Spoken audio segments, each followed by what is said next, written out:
in my hotel. I got the wrong notebook, but I know the material, and I have the original papers with me, so I can quickly glance at them in the middle of the talk.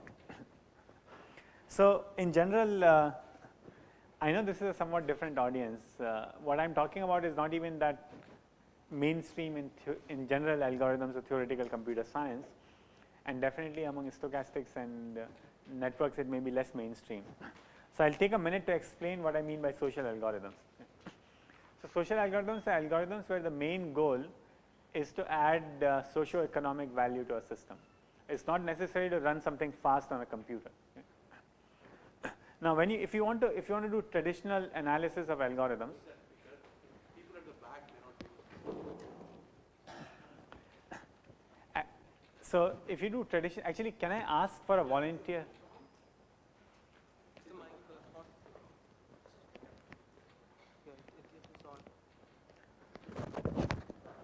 Or maybe it's not pointing in the right direction. Is it possible to get a volunteer for each lecture who's going to take notes and maybe hand them out? Like separate volunteer for each lecture, not the same one for each lecture. So there's a traditional volunteer, so it's a volunteer by us. Rajesh does that routinely. Oh, okay. So we volunteer here also. Oh, so I didn't realize, okay, you already have a volunteer, okay, thank you. Well, but he volunteered voluntarily, so anyway, either way. So generally when you do design and analysis of algorithms typically, how do you analyze those algorithms in terms of running time and space required, maybe the amount of communication required, the number of bits you're going to have to send, the error rates you're going to examine, right? All of these form this model of computation in which you are analyzing your algorithms.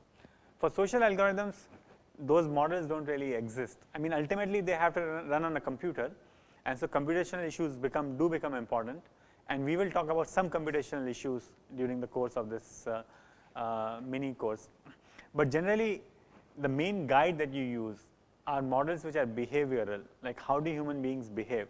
Things like which are game theoretic, given some incentives, what will people do? Or things which are axiomatic. An axiomatic approach to algorithms is one where you have some ultimate goal in mind. You formulate that goal in terms of axioms. Okay? And we're going to see many examples, at least two major examples of that during this mini school. Okay? This will become obvious as we go along. So we're going to have two modules. The first module is going to be on reputation and recommendation systems. It's a little bit more aligned with what mainstream algorithms of computer science is, so it will be sort of a good introduction. It will be a shorter module hopefully. And then the next module will be on modern social choice, which will be more about decision making, voting rules and so on. And that hopefully will be a longer module, assuming I've finished the first one in 3 lectures. Yeah. So and so at the end, you must have received this email. At the end I have a reading list. This reading list is more for reference. I don't expect people to read it during the school or in advance. It's just so that later on if you want to read something in more detail, you have a list to go to. So without more ado, I'll start with the first topic, which is reputation and recommendation systems. Please keep it very interactive, so ask a lot of questions. If we don't cover all the material, that's actually very good, because I'd rather people get sort of some good sense for what we are doing. Okay? What time should I stop? 10 first. Right? Yeah. And are there any questions already? Okay. So the first thing I want to talk about is reputation. In reputation, I'm going to assume a very specific kind of model of reputation. I'm going to assume a graph theoretic, some kind of a graph theoretic thing underlying it. So I'm going to assume we are given a graph G equals V comma E. And I'm going to say that if V in V thinks highly of W in V, then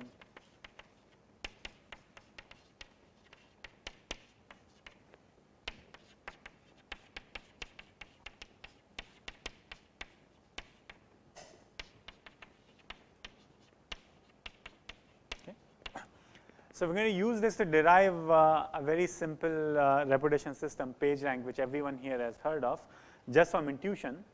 And then we're going to try to do the same thing more axiomatically. So just from intuition, if I want to given this, this is like think of this as a social network. Think of an arrow from me to you as saying that I think highly of you. In this kind of a setting, what is your intuition? Can someone give me some intuition about what reputation should be? Or a definition of what reputation should be, but in English, not in formalism. Maximum number of incoming edges. So it could be just be someone who's highly thought of by a lot of people. Okay? Or you could weight the edges, right? And so if you were to weight the edges, what would be a natural weighting of the edges? So a natural weighting of the edges could be that you could say, well, if I think highly of 100 people, each of my thought is worth only 1 over 100. Okay? That's a reasonable way of thinking about weighting. So that's a very good definition of reputation. Okay? The most number of in-links. Okay?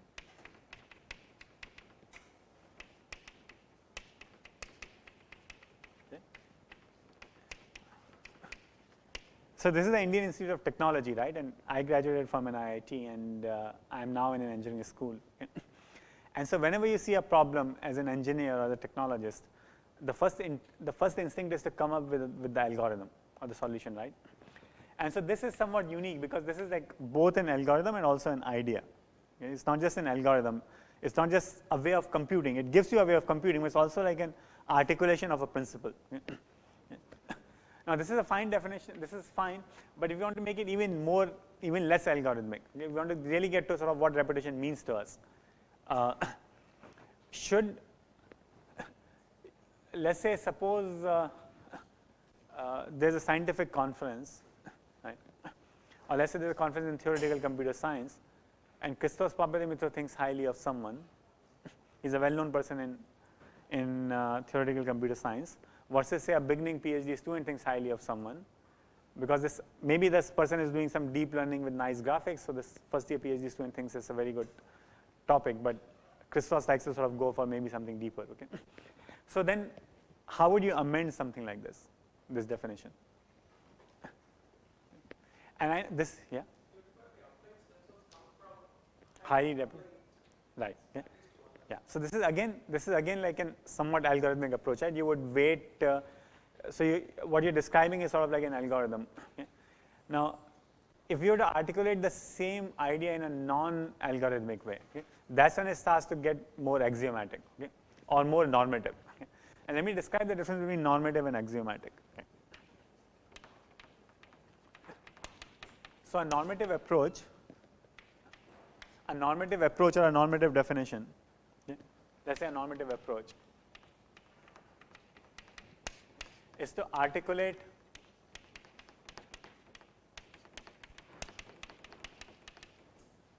the high-level goal of a system.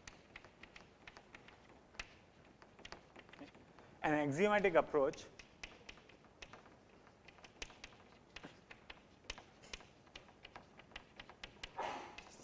is to take the normative approach and translate that into mathematical requirements.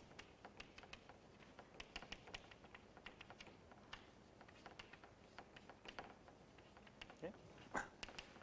So when I say that we'll first derive PageRank from intuition, I meant we'll first derive PageRank from a normative approach, and then we'll derive it from an axiomatic approach. So can someone sort of take this idea that just came and convert this into some kind of like a high-level goal of the system? So a high-level goal of a system is so that would be something like saying, so here's a normative definition of reputation. Okay? It would say you are highly reputed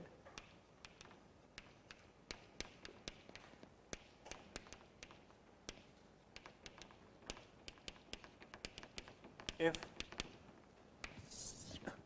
other highly reputed people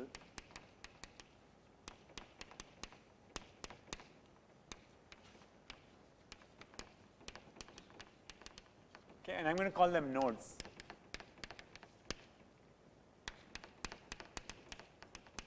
Think highly of you.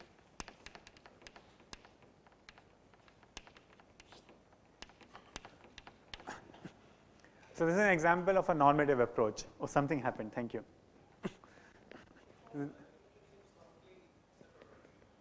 Is this self-referential? Yeah. So nice thing about a normative approach is it's not algorithmic. It doesn't actually have to be even achievable. It doesn't have to be well defined. It can be like very high level. Yeah. An axiomatic approach may also not be achievable, but it's going to be well defined. Yeah. So you're going to first use a normative approach to come up with the definition of PageRank, then we'll support it axiomatically. Yeah. So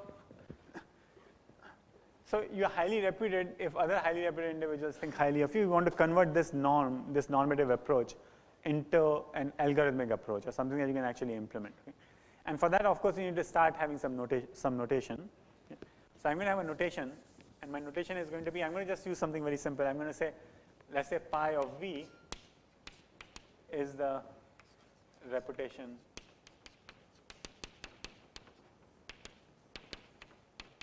of node v.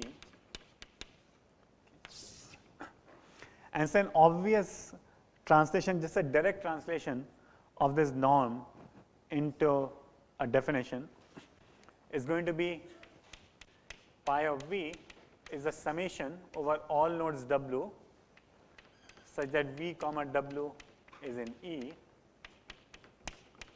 of pi w. I take all the nodes that think highly of me, and I take all their reputation and I assign it to myself. Okay.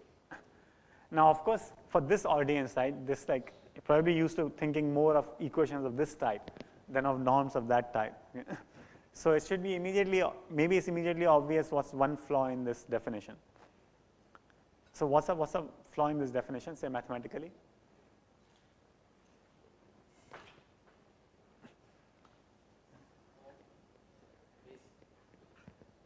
It's going to diverge.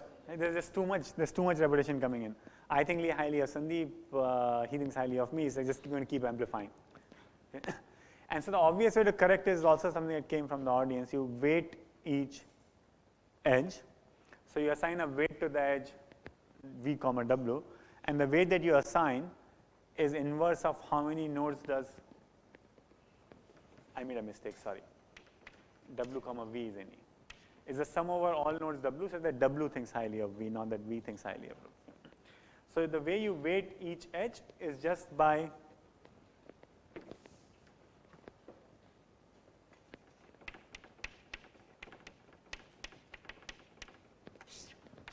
just divide it by the out degree of w. Okay. So it's basically you take the vote of w and you multiply it by how reputed w is himself or herself, and you divide it by how many people does w think highly of. Okay. So this tells you how selective w is, this tells you how reputed w is, and this is sort of from very simple normative approaches, we now have a definition of what's called naive PageRank.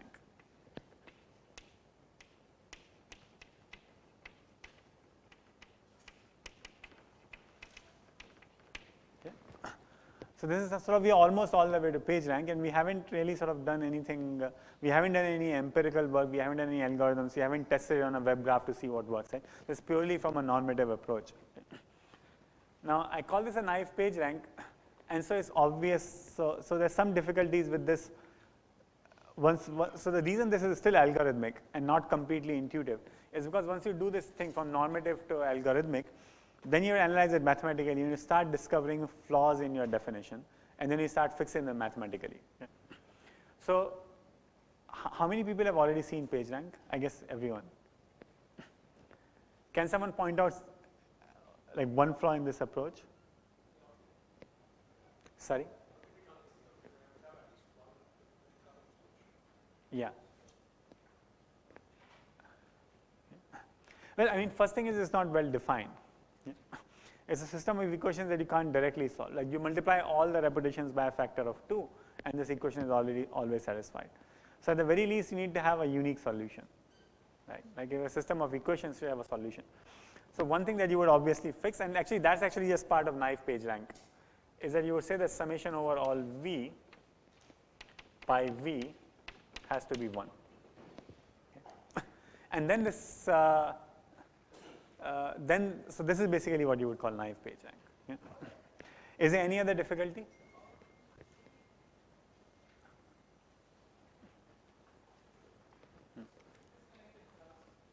For disconnected graphs, this will not be well defined. Okay? And this is again exactly why this is an area, this is a part of algorithms. Okay? You have to be able to analyze things in this fashion. You can't just like go from intuition to implementation. Okay?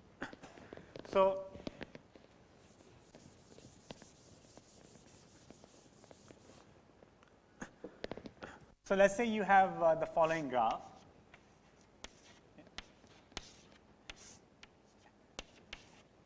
And by the way, this is a big problem in the sense that if something is not good, it's still okay, it's still something. But if it's not well defined, then you can't even compute it. So it first has to be at least well defined before you can analyze whether it's good or bad. Yeah. So A, B, C, and then let's say F and G. Okay. These are two disconnected graphs. Okay. Like maybe these are all the information theorists, these are all the complexity theorists, and maybe they don't. Nobody here thinks highly of anybody there. So in that particular case, I could assign 0.2, 0.2, 0.2, 0.2, 0.2 to everybody. And you can run through all those equations and you can make sure that those equations are all satisfied. But I could also assign 0.3, 0.3, 0.3, 0.05, 0.05, and you can again run through all those equations. You can again see that they're all satisfied. So the system of equations is not well specified. Okay. So that's something you definitely have to fix. Okay. So that's a technical argument. There's no way around it. This is just not a good definition. Okay. Now, if the graph were strongly connected, then this would be a reasonable definition. So if a strongly connected graph is one where there's a path from every node to every other node. In that particular case, you can show that this is well defined, but in general, it may not be well defined. Okay. And these things do happen in graphs all the time. Okay. Then there are also objections to it, which are which come more from like the normative side.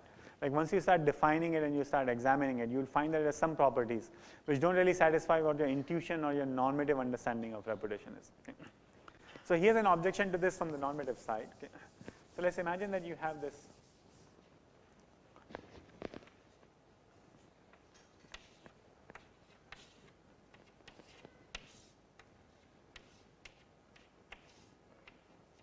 graph, okay. And in this graph, clearly the only solution is 1/3, 1/3, 1/3. Okay. But now A decides to like self-promote herself or himself, right? So A says, oh, by the way, I just got an award. And so A puts a link to themselves. Okay. Yeah. Or like goes to the department chair and says, oh, by the way, I proved this theorem or something. Okay. Now, should A thinking highly of himself or herself make that much of a difference? Okay. Probably not, right? But in this particular equation, it will. So just by thinking highly of himself or herself, A can boost their reputation. Again, this whole system is going to switch, is going to sort of move around a little bit. And is it going to move around a little bit?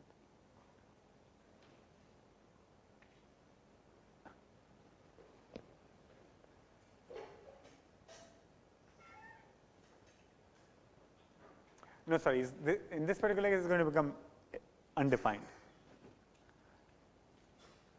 And the reason it's going to become undefined is because pi of A will be, no, sorry, it will move around a little bit. It will move around a little bit and pi A will get more mass. Okay? Sorry, this is the problem with forgetting my notes at home. So, which is clearly not what we had in mind, right? So how could you modify this? You could just modify it by saying, okay, in my equation, this W comma V cannot be W. Okay? Right? So that's sort of one fix. So you can say, okay, our next fix is I'm going to look at W not equal to V of W comma V in E. Okay, that's one potential fix. Okay? Now the problem with this fix is then people can just start to sort of do this I scratch your back, you scratch my back. Okay? So what can happen is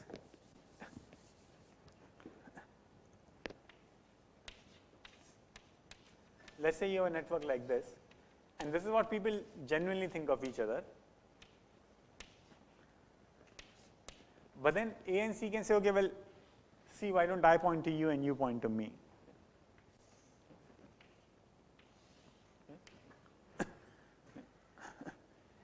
And by doing it, they can they can boost each other's page rank, and they can boost each other's page rank by quite a bit. So of course, some of this is desirable. You can't, again from a normative approach, this could have been the real state of the world, and so you can't, because if A and C think highly of each other, A and C should get more credit. But on the other hand, you don't want it to be like, you don't want it to be completely, you want them to completely be able to overwhelm the remaining network. In particular, what people can do is, imagine that you have A, B, C, and D.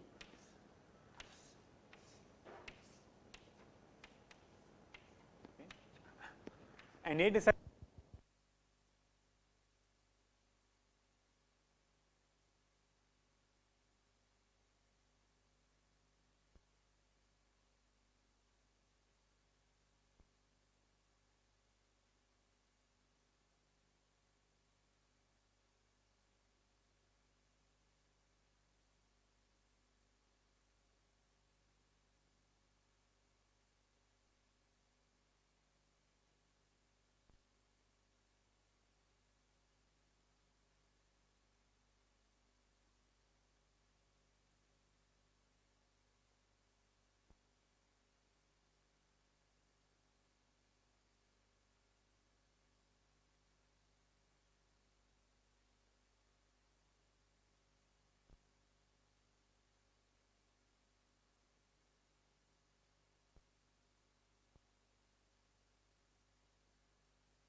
Volume देखना थोड़ा. Volume है sir.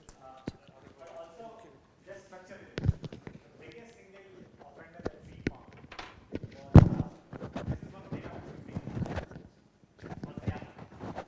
It was completely unintentional because Yahoo had this this feature where if you click on any link from any web page on Yahoo, instead of getting taken to that web page, you got taken to a dynamic redirect site, which logged who you were, logged where you came from. This is like before cookies became so prevalent and more fancy ways of doing this came about, and then sent you where it was going to send. But that was a dynamic site, so if you're doing a static web analysis, you wouldn't see it. Does it make sense? Imagine you write a crawler and your crawler goes and gets all the static content on the web. You won't see the dynamic redirects. Every web page from Yahoo was pointing to another Yahoo web page was a dynamic redirect. And so, but there were clearly lots of people pointing to Yahoo. And there were one or two stray links from Yahoo which were going out, because of which it didn't look like it was not part of a strongly connected component. And so Yahoo basically was operating, if you ran static web analysis on Yahoo, which other search engines were probably not running. I mean, they realized it, and Yahoo wasn't doing it to increase their page rank. If we just did static web analysis on Yahoo, you would find that Yahoo was boosting his rank by like a factor of 6 or 7, precisely was making these kinds of what looked like these web rings. So these scales do these features exist. They're real. I'll tell you another example which is more data oriented as we get along.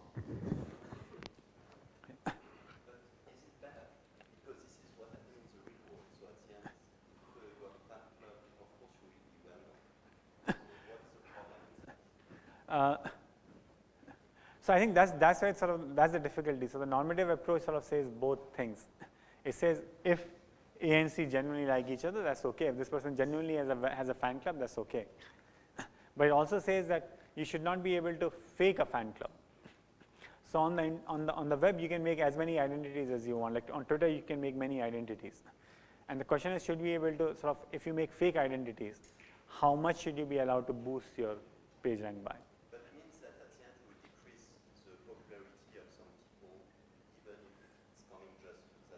Yeah.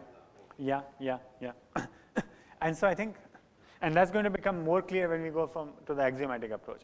The thing with the normative approach is it leaves us like, these answers that I'm giving are not satisfying. Because they're not like, there's no, I mean, I have this normative approach and now we are just, it's like a sociological argument. So I think exactly what you're saying will become clear when you get to axiomatic approaches. And just like when you do things which are purely computational, we are all used to things like the Shannon limit. We're used to the fact that there's NP completeness. Okay? The same phenomenon happens when you go to axioms. You find impossibility results. So I think what people are articulating here is you can't have your cake and eat it too. There's going to be some kind of an impossibility result lurking somewhere in this whole literature. So that's basically what you're articulating. But to get to those impossibility results formally, you have to go from the normative approach to the axiomatic approach. Does that make sense? Yeah. So the solution to this that people came up with is, as I'm sure almost everybody here knows, is to damp this. So by the way, you can interpret this as a random walk. The reason you can interpret this as a random walk in the Markov chain is because let's focus on node W. Okay. You can imagine that if you're at W, you're going to, and let's say W likes 3 people, V1, V2, and V3. You can think of this equation as saying that we actually have an entity, let's call that person, let's call it the PageRank monkey. There's a PageRank monkey which is sort of walking this graph. And if the PageRank monkey happens to be at W, then it'll go to V1, V2, V3 with equal probability. The stationary distribution of this random walk is exactly what's described by pi. Yeah. So the natural thing to do is to dampen this random walk or spread it around. And the way you spread around this random walk is you say, well, the PageRank monkey, every step with some probability, it will jump to a uniformly random node. And with some probability, it will keep going along as random walk. Okay. So you can model that by defining something called a teleport probability.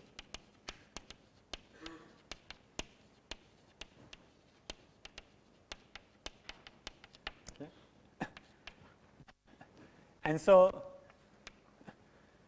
then I'm going to define my equation as being pi of v equals alpha divided by the size of v. Okay, this is what I'm going to commonly refer to as n, the number of nodes. Because when the monkey teleports, the monkey is going to teleport to a uniformly random node. So every node gets a page rank of alpha over n just by default, okay, plus 1 minus alpha summation over w comma v in E of the same quantity as before.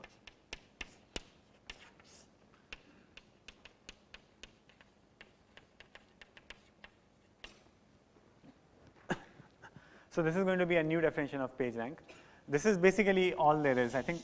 So this equation basically captures page rank. This was the main reason for This was one of the, I think one of the two main reasons as far as I know of why Google became the dominant search engine that it became. Okay? The other was that it had a very good crawling mechanism. It had a very good way of going out and getting all the web pages on the internet, okay, and indexing them and like storing them in one place. So around 1997, the most popular, or by general consensus, was that the best search engine known was Alta Vista. Okay. And Alta Vista also had a good crawler. It also had good, good system behind it. Okay. And Google just sort of became the dominant player in just a span of 2 or 3 years. And I think this was the main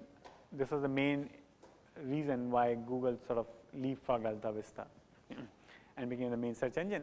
They basically ran PageRank on the web graph and obtained a reputation.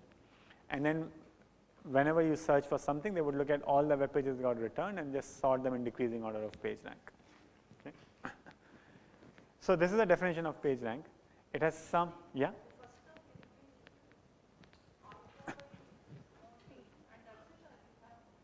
That's it. So alpha by mod v. I'm going to define, I'm going to, in general in this class, I'm going to use n to refer to the size of v. Yeah, yeah, sorry, it was a, yeah. I'm going to do it generally, but not always.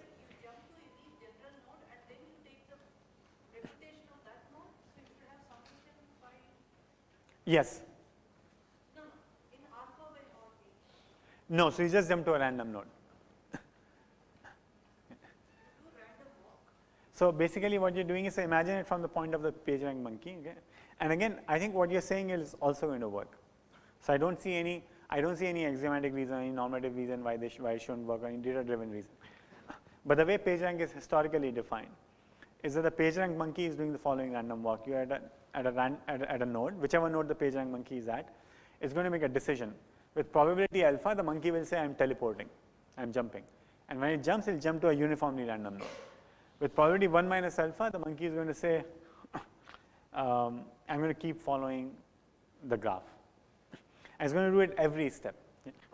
Now, what you are suggesting, I think, is also going to work. It might run into some of the issues about being well defined.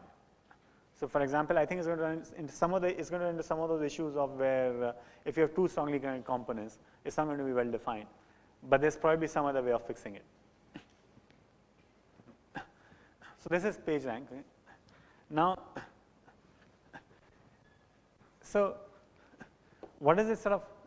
Why is PageRank sort of some kind of a good mechanism for doing it? Okay. And so there are multiple answers. One is that it worked, right? It worked at Google.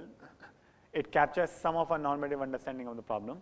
But it's also going to be good to lay down some axiomatic approaches and say PageRank satisfies the following axioms, so the following axioms are not possible to satisfy. So I'm going to give a set of axioms which is sort of tailored exactly towards PageRank. So I'm going to be satisfied with PageRank and nothing else. And they're sort of almost artificial. I mean, or some of them might seem almost artificial. And then I'm going to describe it formally, but I'm going to at least informally describe why this is the best we're going to get. Why, if we have any stronger axioms, then we're going to get impossibility results.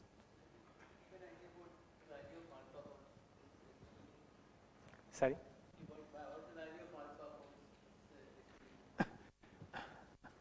So first of all, nobody really knows for sure, okay? Because it's not like Google didn't, to the best of my understanding, Google didn't publish the result. But even though people don't know for sure, people strongly believe that the value of alpha used by Google initially was 0.15. Okay? I implemented something very similar at Twitter for reputations and recommendations, both reputation and recommendation. I'm going to allude to that later. I want to give at least one real life example to ground all this. So the example I'm going to use is going to be from Twitter. We're going to talk mostly about the way this was used. And there I use alpha equal to 0.3. Okay. And these are sort of the right representative numbers, at least for social networks. Okay. Can someone point out why, like, for social networks, you shouldn't have like 0.05 or 0.02? It's not like a formal answer. It's more like an informal answer or an intuitive answer. Yes?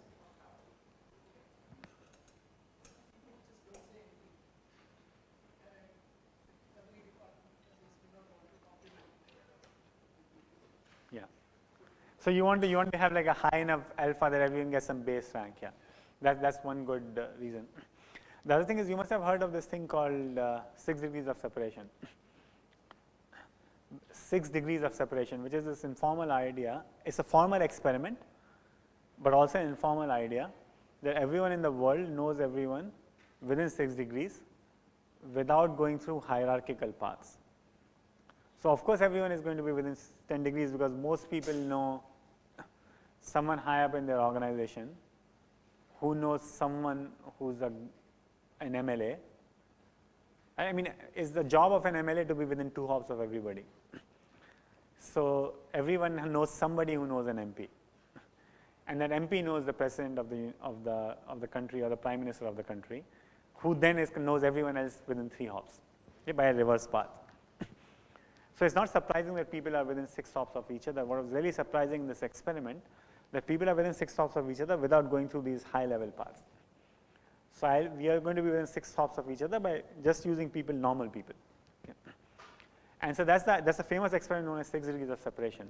Someone did an actual experiment on Facebook where they found that people are actually within 4 hops of each other.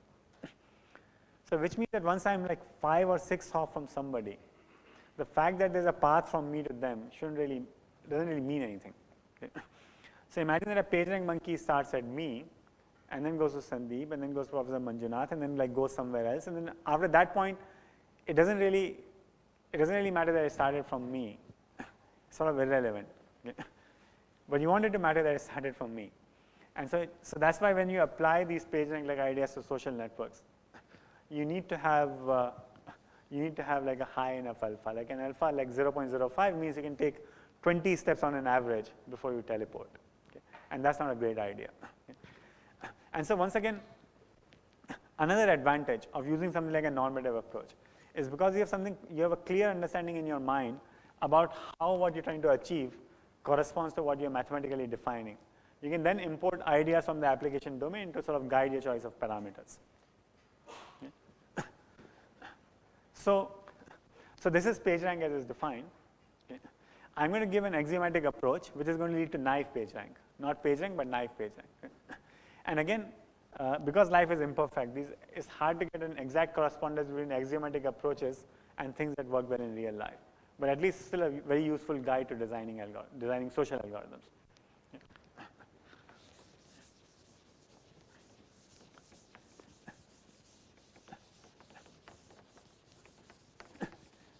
So let's see how many of these, let's see if we can at least come up with one axiom just by ourselves. Okay. I'm going to axiomatize a reputation system. What that means is I'm going to assume that I'm given a graph G equal to V comma E. It's a directed graph. I'm going to assume it has the same semantics. And H from V to W means that V thinks highly of W.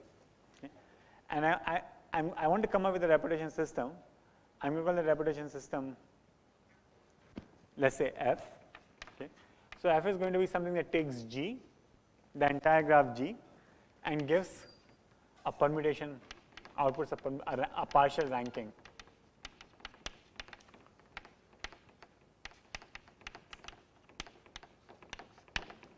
Does it make sense? So this is my definition of a reputation system. Okay. So F, this function F, which takes any graph and outputs a partial order on the nodes on that graph, is what I'm going to call a reputation system. Okay. Does it make sense? Okay. And so of course, this partial order is what I'm going to call. So normally you always represent partial orders by less than this funny less than equal to, so it's just a partial order. So this is what I'm going to call a reputation system. I'm going to describe axioms, and axioms, think of the axioms as requirements which F must satisfy. So can someone think of like, so some of these axioms are sort of obvious in hindsight but not easy to come up with, but one of them is very obvious and very easy to come up with, at least if you have done axioms before. And so can someone think of one axiom that they should satisfy? Just take two examples that you talked about before and say that to protect concept. That's actually going to be, there's an impossibility result. So since I know it's not, yeah, sorry. So what you're describing, so there was some, in the room, I don't know if people said there was a tension between making it robust and making it reasonable. And the nice thing about axiomatic approaches is they turn those tensions often into impossibility results. So there's an impossibility result there, lurking there, which I'll allude to. I won't do it in formal detail. So I don't want to make that into an axiom.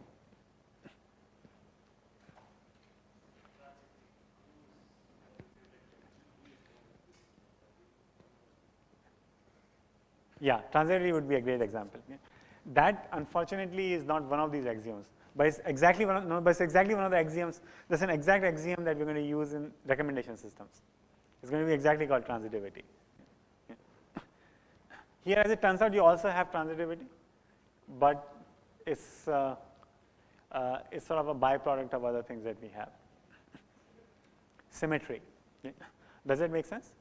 If I relabel everything in the graph, nothing should change. Does that make sense? So I shouldn't be able to come and say, well, I am highly reputed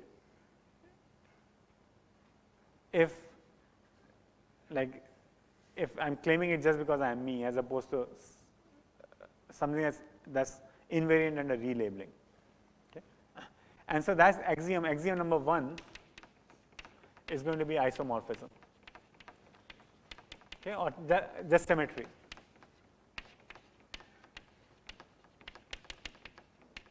Okay. And what that just means is that F is invariant under relabeling. Okay. I could define it more formally, but my worry is that the formalism is not going to really add anything more than what I'm already saying. Okay. If I change the name of, if I start to call John as Kumar and Peter as Paul, then if John was more reputed than Kumar earlier, then Peter is going to be more reputed than Paul now.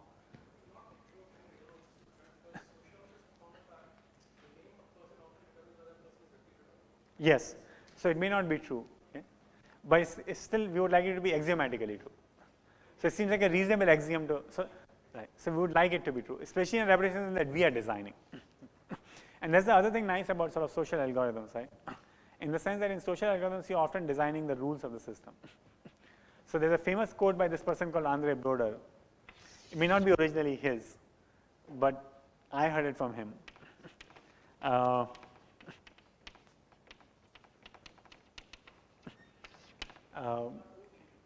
B-R-O-D-E-R, yeah. And the quote that he had was that often software engineers think they're designing the rules of a system. They're designing an algorithm or designing software. But what they're really doing is they're designing the rules of a society. And so in this particular case, we are the ones designing the rules of the society. And so since we are laying down the axioms, isomorphism seems like one which would be obvious.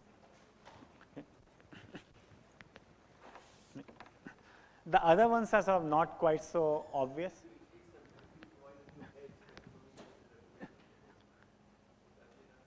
That sounds like a reasonable axiom, yeah.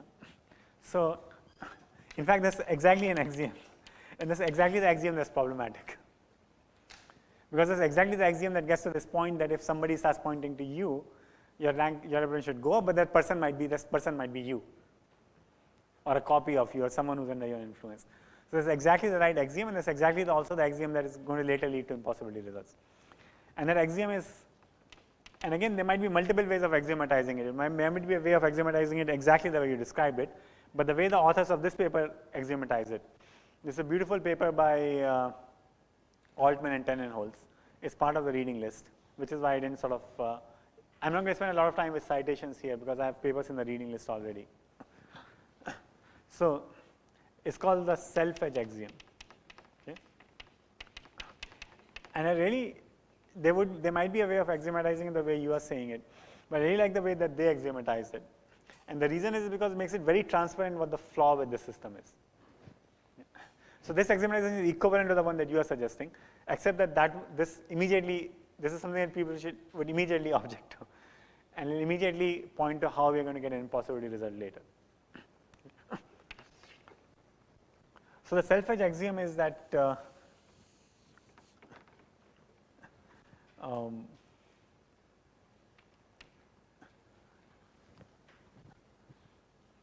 let's assume that we are given a graph G. Okay, this is where it's going to get a little bit technical. Oh, sorry, okay. Sorry, yeah. Thank you.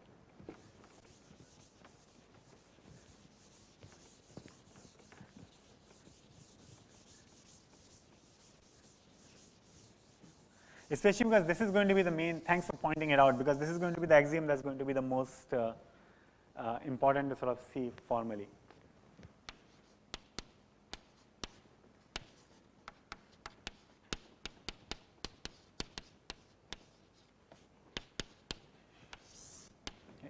Is a self-edge axiom. The axiom says that imagine you're given G equal to V comma E. Okay. I'm going to make G prime another network with V comma E prime. Okay. I'm going to construct it. This is given to me. I construct this. Okay. And E prime, so V is the same. E prime is going to be E plus, I'm going to add an edge from a node V to itself. I'm going to pick one specific node V, and V is now going to sort of toot its own horn. Okay. So V is going to say, okay, I'm good. So V just adds an edge to itself. And this axiom, and so what this says is that, so this is like adding a new edge. Except that they've simplified it by saying, instead of saying you're adding an edge from W to V, they're saying you add an edge from V to itself. They're essentially going to be equivalent as an axiom, except that this makes the flaw obvious. So E prime is going to be E plus V comma V. And then the axiom says that if, and so remember, we are axiomatizing the reputation system. And this reputation system F is going to be the one that gives us, going to give a partial ranking on every G. The axiom is going to say that suppose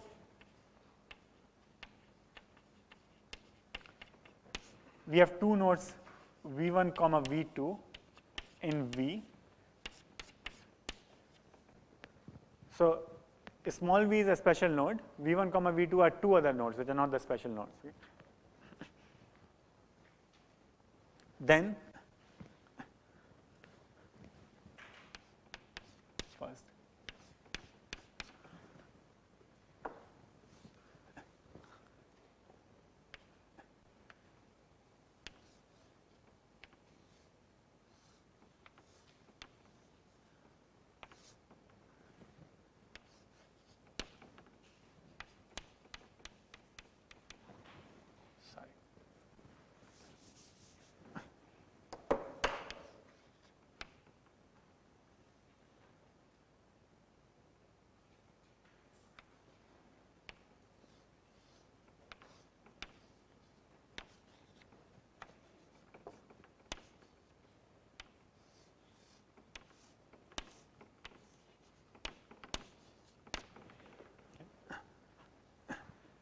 so this takes some careful parsing.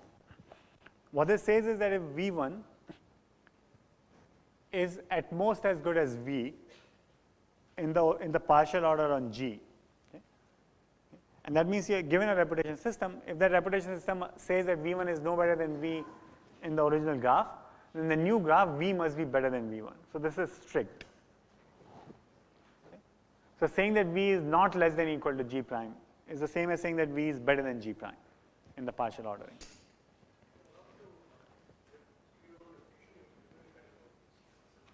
Yeah, right. So earlier V1 was no better than V, and once V starts tooting its own horn, we can break the tie. Okay. Does it make sense? Okay. Is it clear that less than or equal to means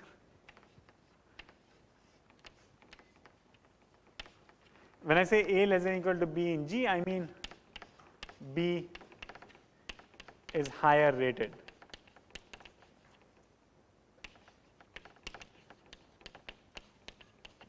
Okay.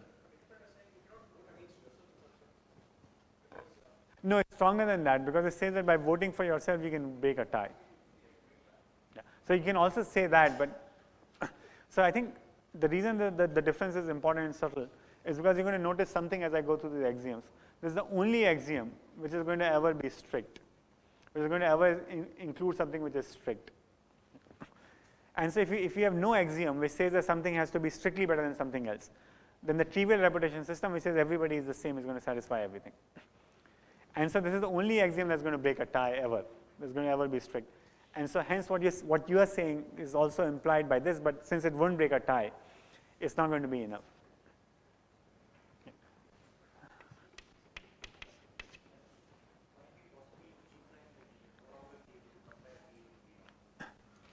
No, you have to be able to.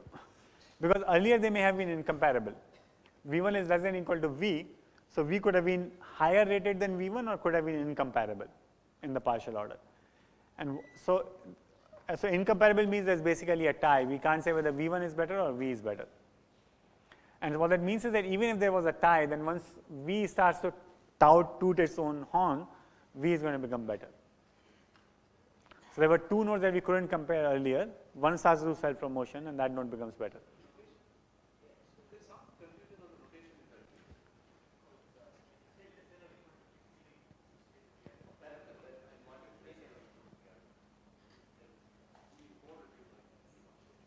That's what you also said. Sorry, yeah.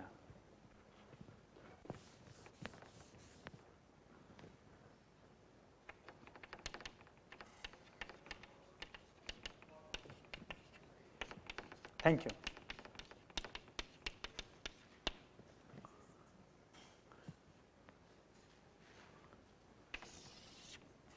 Let me write it again.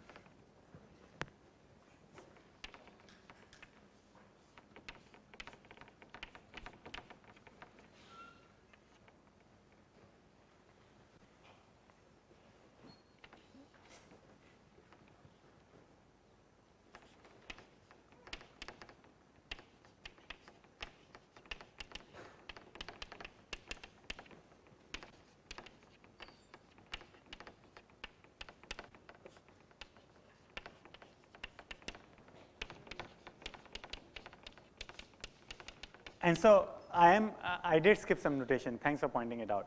So I assume that this partial order is a special partial order which is obtained from a numerical score. So I'm assuming there's a numerical score underlying this partial order.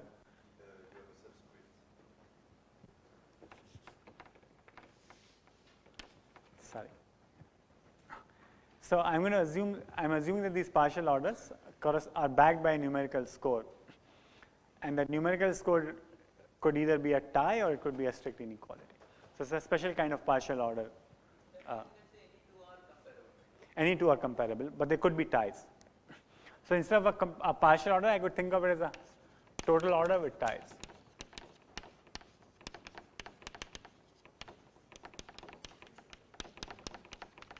Thank you. Yes?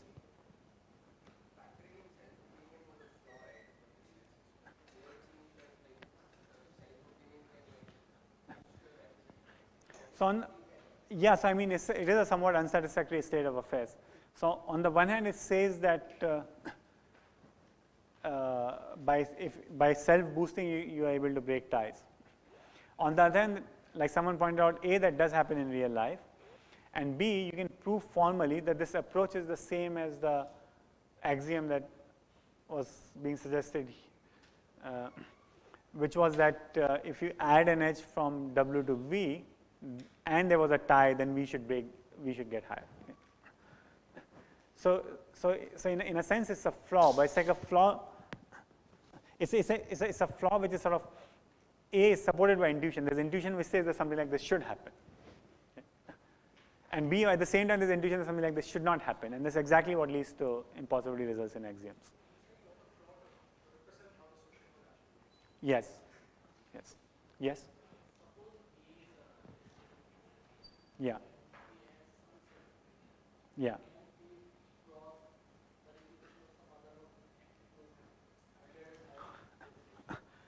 It could, but it's not required to by the axioms. It can. It can. But we're not requiring it to happen. By axiomatically, all we're requiring is it should be able to break ties. Okay. Another way of thinking of these axioms were designed with the following setup in mind. A, that you have a strongly connected graph. So that's not worry about the case where there's no connection between people. and B, this is designed where this is people's honest opinion. So these axioms are not meant to capture robustness to tampering or robustness to collusion. And so, and clearly, if you wanted robustness to collusion, this is not a great axiom, but it's very upfront. This axiomatic system is very upfront. That if you want robustness to collusion, it's not great. This is not a great axiom. And this is exactly what's going to lead to impossibility results about robust reputation systems. Does it make sense? The difference between why this may be bad for robustness, but is fine if this is honest opinion that people have. Yes?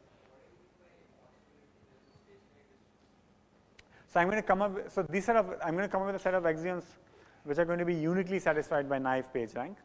And then if you also want robustness, then you cannot get it. There is no reputation system which can achieve it. So it's almost like the Shannon limit in the sense that you can't do it. I mean, you would like it, but it doesn't exist. And the second thing is that if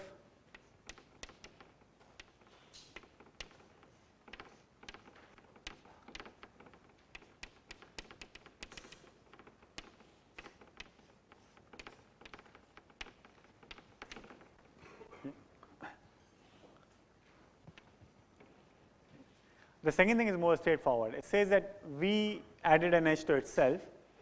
Two other nodes, V1 and V2, are not going to be affected. If V2 was greater than or equal to V1 in G, then V2 is also going to be greater than or equal to V1 in G prime. So, yeah? So it means that in terms of numerical value, perhaps it will change? Yes, the underlying numerical value would change. It could change. The numerical value could change. Yes, exactly. Yeah. And so this is why even though the axioms might seem obvious, they're very carefully crafted. Because it does allow, and that's the reason why I defined this in terms of the ranking and not the numerical value. Because this is a total order with ties, it's backed by a numerical value. And the underlying numerical value could have changed, but the order is not going to change. But from a practical point of view, when you compute on a lot of nodes with numerical requirements, so on, the two values are kind of close, or you cannot have this axiom is always satisfied. For PageRank, it's always satisfied.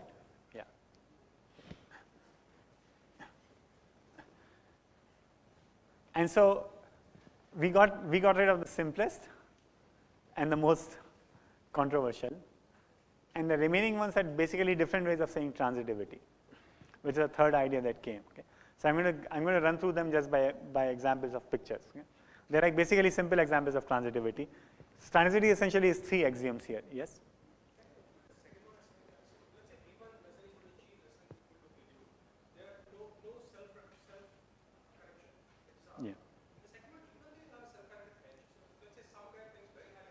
Yeah.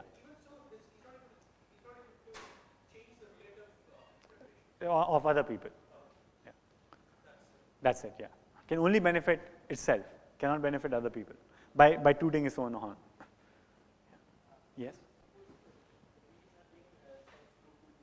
V is the one who's self-looping, and V1 and V2 are two other nodes. Yeah. Yeah. Yeah. Yeah.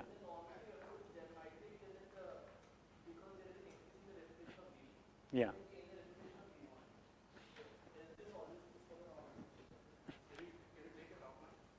Okay. Oh, sorry, it's time for the break. Sorry, we'll take it offline. Thank you. Sorry, I wasn't paying attention to time. Thank you.